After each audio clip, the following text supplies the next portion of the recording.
like to start by introducing myself. My name's Chris. Yeah, it's incredibly hard to kind of do what everyone here has done, and I just want to start by thanking everyone for sharing. I also like to thank Film Stars and everyone that made this possible. A quick little thing before I start. I remember when Aaron first came in and we had to kind of pick our story. I kind of sat there for a long time. Like I wrote out my whole idea probably like 3 or 4 times, and every time I was like, no, like it's too much, and I kind of just like crumbled it up, and I was like, I can't do this.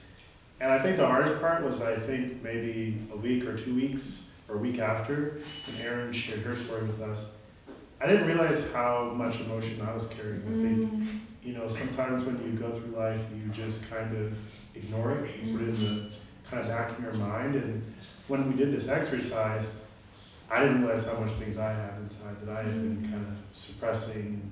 So for like a good week, I just felt super emotional, and I felt terrible. And I was like, this is like, why are we doing this?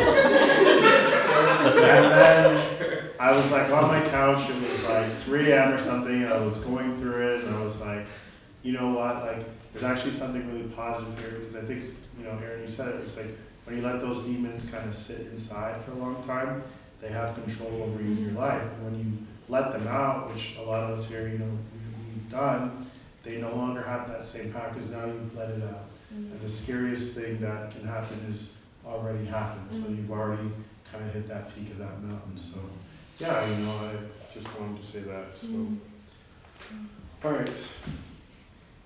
This is called The Call That Changed Everything. Hello? I felt my heart hit the floor before my knees did. Everything went black, like I lost control, and spiraled into the abyss. Those words repeated in my head until I was deaf from the grief of my loss. But something in the silence repeatedly shattered me. She was gone. No warning, no final hug. And just like that, my whole world came to an end.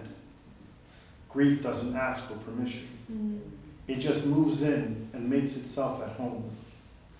But on the outside, what did I see? I laughed, I joked, I smiled. But inside, I was drowning beneath these tears. People thought I was strong, but my strength was in silence. I was stuffing my pain into my pockets, hoping nobody would see it spilling out. I told myself I'd never cry again, that this one last cry would be my one last time. My tears were a reminder of my weakness. I would rather be numb than to be broken. But another phone call came. Hello? And this time, it didn't hurt. This time, it healed. After I reached out to a therapist, it was the first time in a long time that I chose life. And not just a life, but to live that life authentically, within my own truth. The real kind, the messy, I don't care what you think kind. Healing and letting go type of love. Being honest with myself, but being kind with myself and others. Because I know it takes a lot of patience to heal from this type of hurt.